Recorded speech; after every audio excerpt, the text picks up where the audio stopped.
जो अलायंस की सरकार थी उसमें कांग्रेस भी थी, सीपीएम थे, सीपीएमएल थे, तो एक ही पार्टी को, बाप को, बेटा को, दादा को, पोता को टिकट देते रहेंगे और दूसरे को मौका नहीं मिलेगा। तो वैसी परिस्थिति में एएमआईएम को दिया। लोग एएमआईएम के लोगों को दूल्हा वो वाला घोड़ा समझते हैं कि इसमें बैठ करके पार हो जाना है और किसी पार्टी में बैठ करके चले जाना है। तो इस बार भी कहीं वैसा बिल्कुल होगा। अब खाली हम इसी का एएमआईएम के बारे में नहीं कर रहे हैं, हम आपको ये भी बता रहे हैं बसपा में भी 2-3 सीट बिहार में जीता था, क्या वो बसपा रह गया है? समाजवादी से जीता था, क्या वो समाजवादी का सीट 1-2 रह गया है? सब लोग बड़े पार्टी को अपने इलाके के काम करने के लिए जो आदमी सरकार बनाए उनके साथ हो जाता है, ये परंपरा है। आज के डेट में भी हम 80 पार्टी के मालिक हैं, हमारे बाद भाजपा है, भाजपा के बाद जदयू है।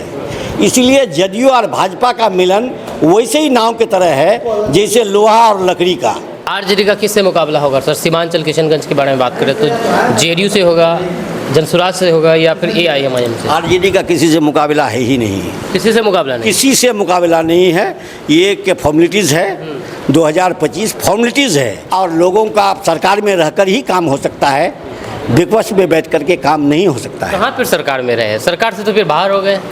अब सरकार में बाहर होकर गए, हमारे पलटू राम चाचा छोड़ करके चले गए, तो छोड़ करके चले जाने की स्थिति में हम 80 सीट लेकर के सरकार तो नहीं बना सकते थे। देखिए ये सारे लोग जमा खान हो या आज के तारीख में ये वक्फ का काला कानून होने के बावजूद भी, एनआरसी सीए होने के बावजूद भी ये सारे मुसलमान के नाम पर कलंक है। ये लोग पिछलग्गू है, ज़मीन का जनाधार नहीं है। ये लोग जैसे नाव में लोहा टच करते हुए भसता है, इसी तरह ये लोग जनाधार पार्टी के लोग नहीं है। ये किसी न किसी मुख्यमंत्री का आगे पीछे कर करके उनके बातों को यशमैन कह करके उगलदान पार्टी के रूप में लोग अस्थिर है। ये लोग कभी भी, इनके गाड़ियों को भी घेरा गया वक्फ कानून के बिल में, लेकिन कोई शर्म और नाम की कोई चीज़ नहीं है। लेकिन हम आप लोगों से ये वादा करते हैं और सीमांचल वासियों से ये वादा करते हैं कि अगर आदरणीय तेजस्वी यादव मुख्यमंत्री आने वाला 2025 में बनी, जो बिगल 75 साल में नहीं हुआ, जो आने वाले दिनों में सीमांचल में होगा, उतना तक होगा, बिल्कुल होगा। अस्सलाम वालेकुम, आदाब, नमस्कार। मेरा नाम फिरदौस गनी है, आप केटीवी लाइव देख रहे हैं। अभी मैं इस वक्त मौजूद हूँ बहादुरगंज में और मेरे साथ मौजूद है मुश्ताक आलम साहब, जो कि आरजेडी के कद्दावर नेता है, पूर्व प्रमुख, पूर्व मुखिया रह चुके हैं। और इनसे हम अभी बात करने वाले हैं चुनाव को लेकर के, क्योंकि इनको बीआरओ बनाया गया है, यानी कि ब्लॉक निर्वाचन अधिकारी जो भी आप कहें। और इनके नेतृत्व में आज बहुत सारे लोगों को, बहादुरगंज के जितने भी पंचायत है, सभी पंचायत और फिर बूथ लेवल के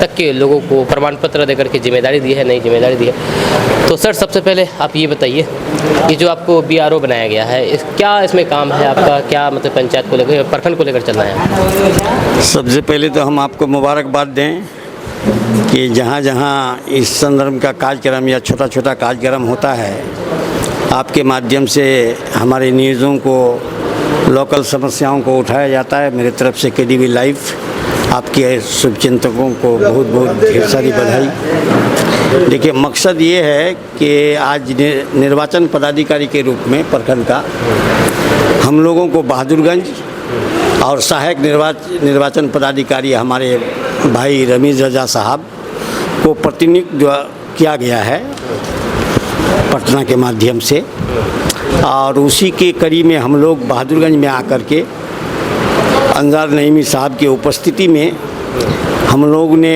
पंचायतवार प्रखंड अध्यक्ष को चुना सर्वसम्मति से।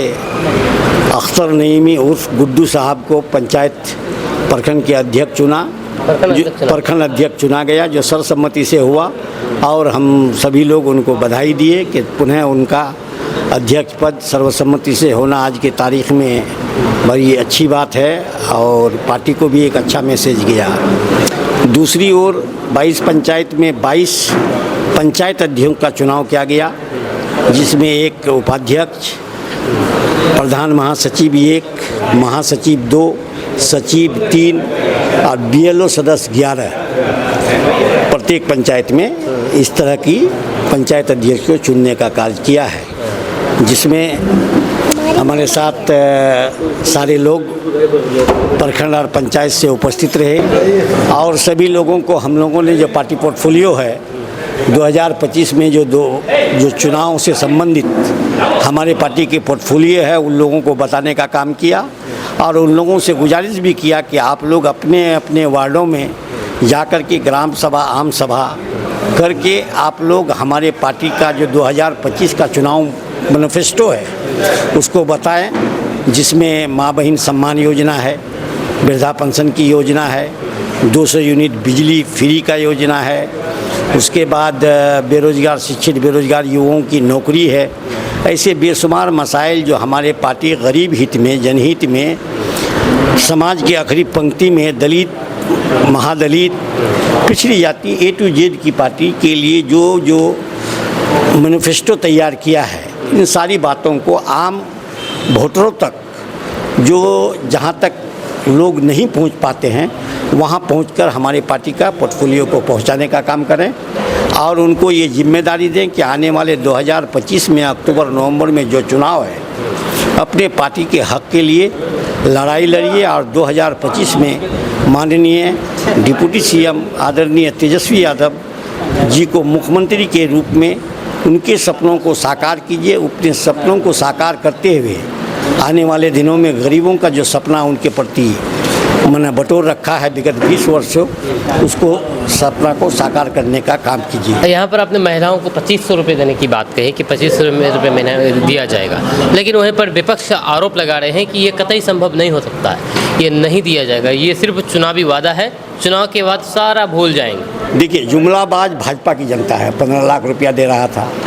हमारी सरकार जहाँ इंडिया में है, चाहे वो झारखंड में हो, चाहे वो कश्मीर में हो, चाहे वो और जगह स्टेटों में हो, जहाँ जहाँ लागू हुआ है वहाँ वहाँ ये चल करके दे भी रही है। जुमला और झूठ बोलने वाली पार्टी भारतीय जनता पार्टी है, जो केजरीवाल सरकार में दिल्ली में जो वो योजना चला रहे थे, आज 2-3 महीना जीतने का उनका हुआ नहीं है। सारी योजनाएं बंद हुआ और जितने सारी योजनाओं के बारे में इलेक्शन में ये लोगों से वादा किए थे, उस वादा को जो पूरा क्या करेंगे, बुलडोजर से उन लोगों का घर बार तोड़ने का काम भारत जलाओ पार्टी के द्वारा किया जा रहा है। भारत जलाओ पार्टी, बिल्कुल भारत जलाओ पार्टी है, बड़ा झूठ बोलने वाला पार्टी है। मैंने कोई भी इसको संज्ञा दी जाए कम है। अच्छा, सीमांचल के लिए क्या होगा? जैसे अगर मान के चलिए आपकी सरकार बन जाती है, तेजस्वी यादव मुख्यमंत्री बन जाते हैं, सीमांचल के लिए स्पेशल फोकस क्या रहेगा?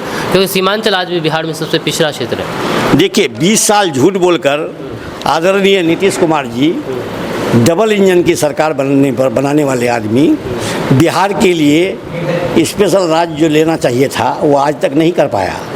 लेकिन हम आप लोगों से ये वादा करते हैं और सीमांचल वासियों से ये वादा करते हैं कि अगर आदरणीय तेजस्वी यादव मुख्यमंत्री आने वाला 2025 में बनी, जो विगत 75 साल में नहीं हुआ, जो आने वाले दिनों में सीमांचल में होगा। उतना तक होगा? बिल्कुल होगा। अच्छा, अभी आप कह रहे हैं कि मतलब कि नीतीश कुमार ने कुछ नहीं किया है, लेकिन आज जमा खान आए हुए थे किशनगंज, उन्होंने कहा है कि नीतीश कुमार ने जितना काम किया है बिहार के लिए उतना काम कभी नहीं हुआ है आज तक।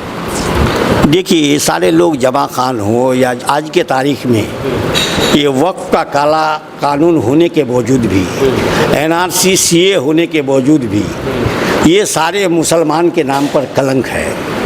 ये लोग पिछलग्गू है, ज़मीन का जनाधार नहीं है। ये लोग जैसे नाव में लोहा टच करते हुए भसता है, इसी तरह ये लोग जनाधार पार्टी के लोग नहीं है। ये किसी न किसी मुख्यमंत्री का आगे पीछे कर करके उनके बातों को यशमैन कह करके उगलदान पार्टी के रूप में लोग अस्थिर है। ये लोग कभी भी, इनके गाड़ियों को भी घेरा गया वक्फ कानून के बिल में, लेकिन कोई शर्म और नाम की कोई चीज़ नहीं है। ये लोग जिस तरह इन लोगों को फ़ायदा होंगे, जिस पार्टी में होंगे, जिस पार्टी में रहकर इन लोगों को मंत्रालय, विश्वसूत्री अध्यक्ष और बेशुमार योजना चलाने का फ़ायदा मिलते रहेंगे। ये लोग आने वाले दिन में बजरंग दल शिवसेना में भी जा सकते हैं। जदयू तो छोटी बात है इन लोगों। अब ये बताइए कि 2 दशक का आपका वनवास क्या इस बार ख़त्म हो पाएगा? 20 साल से आप लोग सत्ता से बाहर है। 20 साल से सरकार में लोगों ने हम लोगों को बाहर नहीं रखा। परिस्थिति, जैसे हमारे स्वर्गीय शहाबुद्दीन साहब ने कहा था कि नीतीश कुमार परिस्थिति का मुख्यमंत्री है। आपको खुद अंकगणित मालूम है गनी भाई कि 45 और 44 विधायक के मालिक विगत 20 साल से मुख्यमंत्री बन करके बैठा हुआ है इनके प्रकरण से। और आज के डेट में भी बिहार में बड़ी पार्टी के रूप में हम हैं, लेकिन हमारी इरादे नहीं बदले, भाजपा के साथ हम गठबंधन नहीं किए, भाजपा के बातों को हम एक्सेप्ट नहीं किए, क्योंकि राष्ट्रीय अध्यक्ष श्री लालू प्रसाद यादव जी ये कहे हैं हम मिट्टी मिल जाना पसंद करेंगे, हम मर जाना पसंद करेंगे, लेकिन सांप्रदायिक शक्तियों के साथ मिलकर सरकार चलाना पसंद नहीं करेंगे। 20 वर्षों से लोगों ने हमको छोटा बना करके नहीं रखा, लोगों ने हम लोगों को जनाधार दिया। आज के डेट में भी हम 80 पार्टी के मालिक हैं, हमारे बाद भाजपा है, भाजपा के बाद जदयू है। इसलिए जदयू और भाजपा का मिलन वैसे ही नाव की तरह है जैसे लोहा और लकड़ी का। जो झूठ बोलने का कसौटी पर वो लोग खड़ा उतरते हैं, हम लोग वैसा झूठ बोल कर सरकार नहीं चला सकते। अच्छा, गुलाम रसूल बलियावी आए हुए हैं, उन्होंने कहा कि जनगणना नीतीश कुमार ने कराई है, वहीं पर दूसरी तरफ आप लोग कह रहे हैं कि नहीं, जनगणना हम लोग के द्वारा हुआ है, हम लोग प्रयास किए तभी जनगणना हुआ, जाति की जनगणना। देखिए, कुछ बातें शर्त के आधार पर 16-17 महीने की सरकार बनी थी। अगर शर्त नहीं होता तो 6 लाख नौकरियां नहीं मिलती, जिसका श्रेय आज नीतीश कुमार जी लेना चाहते हैं कि मुख्यमंत्री हम थे तो डिप्टी सीएम कैसे 6 लाख नौकरी दे दिया। तो हम आदरणीय नीतीश कुमार जी से पूछना चाहेंगे कि विगत 20 वर्ष से आप थे, इससे पहले 6 लाख नौकरी क्यों नहीं दे दिए आप?